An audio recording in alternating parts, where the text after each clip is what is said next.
Le 18 mars 1990, une famille d'Augusta en Géorgie subit un incroyable choc. Jeannette et Danette, deux jumelles de seulement 15 ans, vont disparaître en plein après-midi. Que s'est-il passé? Ont-elles été enlevées? Et si oui, pourquoi?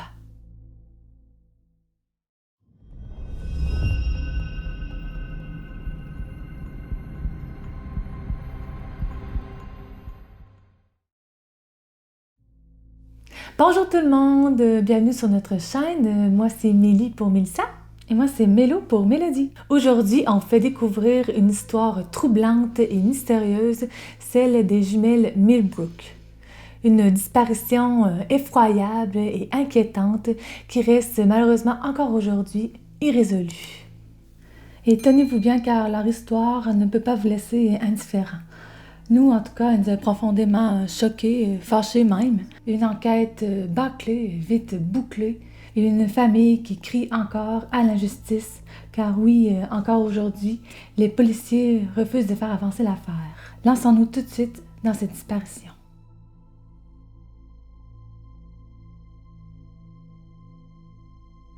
Le dimanche 18 mars 1990 est un dimanche comme les autres. La famille Sturgis Millbrook va tous ensemble à l'église en matinée avant de rentrer manger à la maison. Vers 14h, Jeannette et Danette vont toutes les deux chercher la commande de poulet dans un restaurant appelé Church Chicken qui se trouve tout près de chez elles. La famille est nombreuse, leur mère Louise est seule pour élever 7 enfants. Petit fait étrange et plutôt important ici, en rentrant à la maison avec le dîner, les jumelles auraient mentionné qu'une vanne blanche les avait suivies. Leur mère s'en est inquiétée, mais bon, les filles sont rentrées, la vanne est partie, donc on a oublié l'incident. Mais gardez-le bien en tête car il va être important pour la suite. Pendant qu'ils mangent, les jumelles font part à leur mère de quelque chose. Comme ils viennent d'emménager il n'y a pas longtemps et qu'elles doivent se rendre à l'école en bus de ville, il leur faut de l'argent. Leur mère leur dit alors de passer chez leur parrain en après-midi pour lui demander de les aider.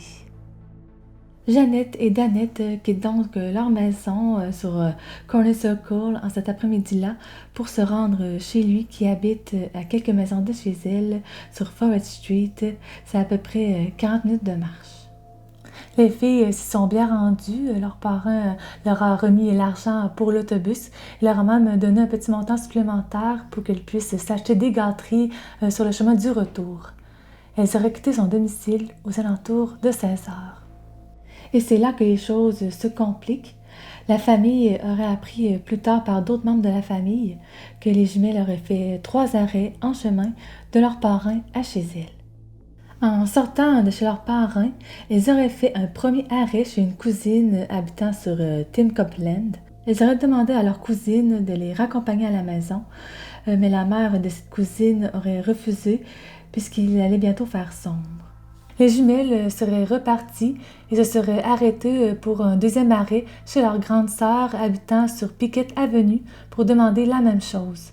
Mais celle-ci ne put les accompagner non plus dû à un récent accouchement. Et le troisième et dernier arrêt au dépanneur Pop & Shop au croisement de la 12e rue et du boulevard Martin Luther King Jr. pour acheter chips, bonbons et boissons. C'est là qu'elles ont été vues pour la dernière fois. L'employée Gloria Dib reconnaît les jumelles car elles ont habité le quartier avant de déménager et dira qu'elles avaient l'air tout à fait normales et comme à leur habitude. Elle ne se souvient malheureusement pas à quelle direction ont prise les jumelles en sortant du dépanneur ou si elles sont montées dans un véhicule. Mais elle se rappelle très bien qu'il y avait un véhicule stationné devant le dépanneur ce jour-là, mais elle ne peut pas en dire plus.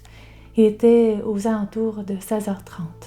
Pour la jeune sœur des jumelles, Shante Sturgis, qui était âgée de 12 ans à l'époque de leur disparition, il est clair que quelque chose ou quelqu'un a fait peur à ces deux sœurs. C'était vraiment quelque chose d'étrange que les jumelles demandent à être accompagnées car ils ont habité le quartier peu de temps avant. Ils habitaient sur la 12e rue justement, 12th Street en anglais. Et pour tout le monde, il est aussi évident que les jumelles ne seraient jamais montées à bord d'un véhicule d'un inconnu. Leur mère, inquiète évidemment, a passé plusieurs coups de téléphone ce soir-là dans un au dépanneur. C'est là qu'elle a appris que ses filles s'y étaient arrêtées et étaient reparties et puis plus rien. Elle ne trouve plus leurs traces nulle part. Elle téléphone donc à la police. On lui suggère d'attendre 24 heures avant d'entamer quoi que ce soit et comme les jumelles ne rentrent pas de la nuit, on les met en contact avec Jim Shipp le lendemain, le 19 mars. Toute la famille et plusieurs amis cherchent les environs pour retrouver les deux adolescentes. On met des posters, on pose des questions, mais rien. Les recherches n'aboutissent pas et les jumelles restent introuvables. 2 semaines après leur disparition, elles auraient fêté leur 16e anniversaire. Malgré l'acharnement de leur famille et de leur entourage, la disparition étrange de Jeannette et d'Annette n'a pas été assez médiatisée. Il paraît qu'elle serait apparue qu'une seule fois dans les médias, ce qui n'est vraiment pas suffisant. Les policiers en charge de l'affaire n'ont pas non plus déployé l'énergie nécessaire à leur travail. Il y a eu erreur dans la date de naissance et les noms. Le nom de famille est Millbrook, mais on l'a inscrit Millbrooks avec un S sans savoir pourquoi. Et le nom complet de Jeannette est Jeannette Latrice Millbrook et le policier en charge a écrit Latrissa comme deuxième nom. Les policiers focusent sur le fait que les filles auraient tout simplement fugué et ne poussent pas l'enquête plus loin. Jim Shipp ne se donne même pas la peine d'interroger la cousine ni la sœur aînée, lesquelles ont toutes les deux vu les jumelles le jour du drame, et il n'interroge pas non plus leur père, John Millbrook, qui a soi-disant un comportement violent. Jim Shipp affirme avoir téléphoné plusieurs fois à la famille, mais celle-ci ne se souvient que 2-3 appels de sa part. Il affirme aussi que les jumelles étaient très connues des policiers ainsi que toute la famille et que c'est pour ça qu'il avait assumé qu'elles avaient fugué. Mais Jeannette et Dannette n'ont rien fait pour apparaître dans les fichiers de la police. Et attention, car c'est là que ça va peut-être choquer plusieurs personnes, mais on pense que le fait qu'elles avaient la peau foncée et que leur famille était pauvre ont joué beaucoup dans la négligence qu'il y a eu sur cette enquête. Rien n'a été pris au sérieux, elles ont fugué, point.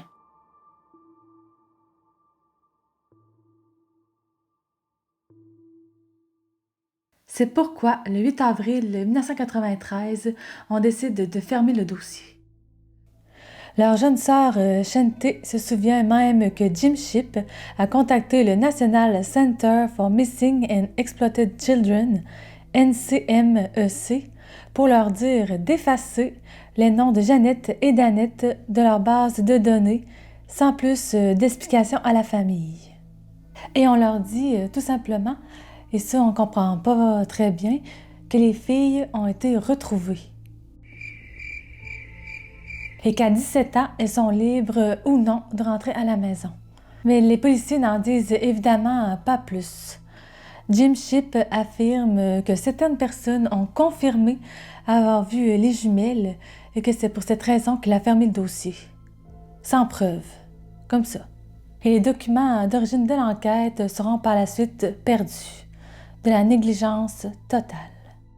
Pourtant, leur famille est convaincue que si les jumelles allaient bien, elles les auraient contactées d'une manière ou d'une autre. C'était des jeunes filles tranquilles qui ne sortaient pas beaucoup, elles ne causaient pas de problèmes, ne faisaient pas de fugues et n'avaient aucune raison de partir de la maison. Si elles sortaient, elles le faisaient plutôt avec leur famille. Jeannette était plus calme, plus douce et c'était la plus réservée des deux. Dannette, elle, était plus bavarde et protégeait beaucoup sa sœur. Le jour de leur disparition, Dannette portait un jean blanc avec un chandail à l'effigie de Mickey Mouse et des souliers noirs. Elle mesurait 5 pieds 6 et pesait environ 130 livres et avait les jambes arquées. Jeannette, elle, portait une jupe beige, un col roulé blanc, un pull over bleu, des chaussettes et souliers blancs. Elle était plus petite que sa jumelle, elle mesurait 5 pieds 4 environ pour 125 livres et avait la peau plus claire que sa sœur. Elles avaient les yeux bruns, les oreilles percées. Elles avaient toutes les deux une cicatrice au niveau du nombril suite à une opération à la naissance et avaient, au moment de leur disparition, les cheveux aux épaules et des boucles de style Jerry. Si, comme nous, vous ne savez pas ce que c'est, on vous laisse une image en référence. Shante a voulu accompagner ses sœurs ce jour-là, mais elles lui ont dit non. Peut-être qu'elles avaient peur qu'elle les ralentisse ou peut-être qu'elle voulait être seule. Bref, Shante se demande aujourd'hui si elle aussi aurait disparu avec elle.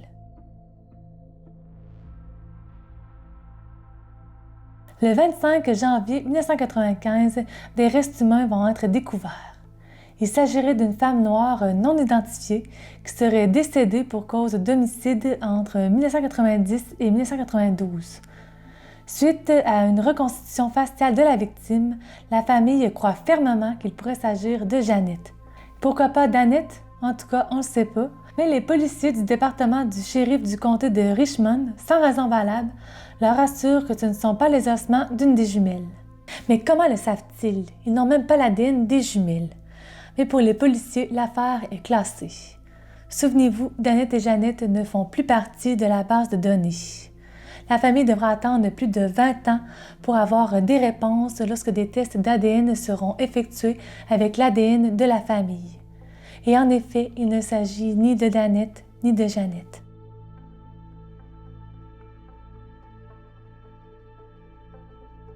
L'affaire reste au point mort jusqu'en 2013. Shante n'a toujours pas lâché l'affaire. Elle et sa mère téléphonent d'ailleurs très souvent au département du shérif. Mais cette année-là, un nouveau shérif est élu, Richard Roundtree.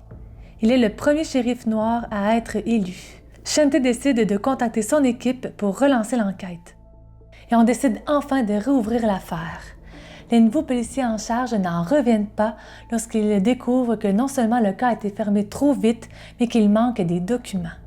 Tout ce qu'ils ont semble basé sur des oui-dire et Janet et Dannette ne font plus partie d'aucune base de données.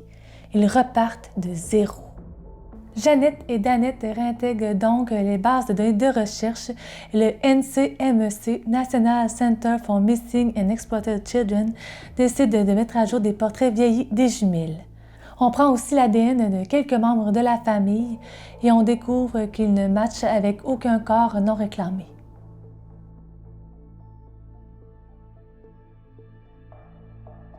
En 2017, c'est le podcast de Fallline qui va remettre les jumelles Millbrook sous le feu des projecteurs. Et en 2018, les producteurs de ce podcast ont décidé d'offrir une récompense de 10 000 $ pour faire avancer l'affaire, mais l'annonce de la récompense n'a pas été assez médiatisée encore une fois.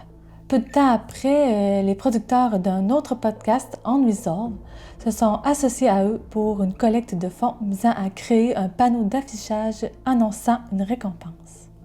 En mars 2018, un peu plus de 2 500 $ avaient été récoltés et un plan était en cours pour la construction du panneau d'affichage.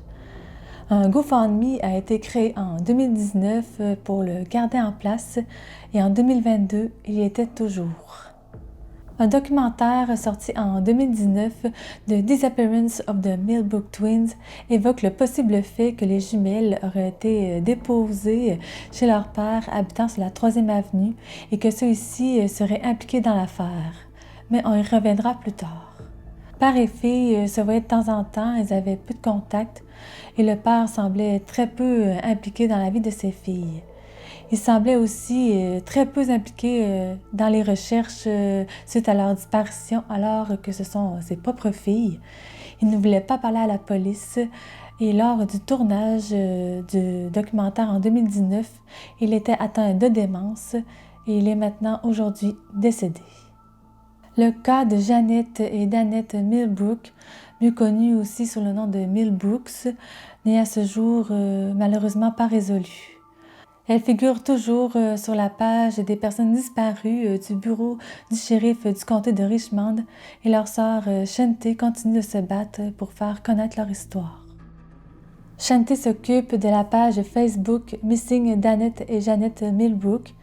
Elle y partage des informations et des mises à jour sur le cas de ses sœurs. Elle poste plusieurs photos aussi du panneau d'affichage qui change au fil des ans. Elle leur souhaite bon anniversaire aussi à chaque 2 avril. Elle a créé un YouCaring en 2017 et un GoFundMe en 2019. Il y a aussi un site internet leur étant dédié de millbrooktwins.com pour les gens qui auraient une information à fournir. Shantae est toujours aussi déterminée et investie à savoir ce qui est arrivé à ses 2 sœurs ce fameux 18 mars 1990 pour qu'enfin elle et sa famille puissent reposer en paix. Malheureusement, leur sœur aînée, celle que Jeannette et Danette sont passées voir ce fameux après-midi-là, est décédée en 2018 à la date d'anniversaire des jumelles, étrangement.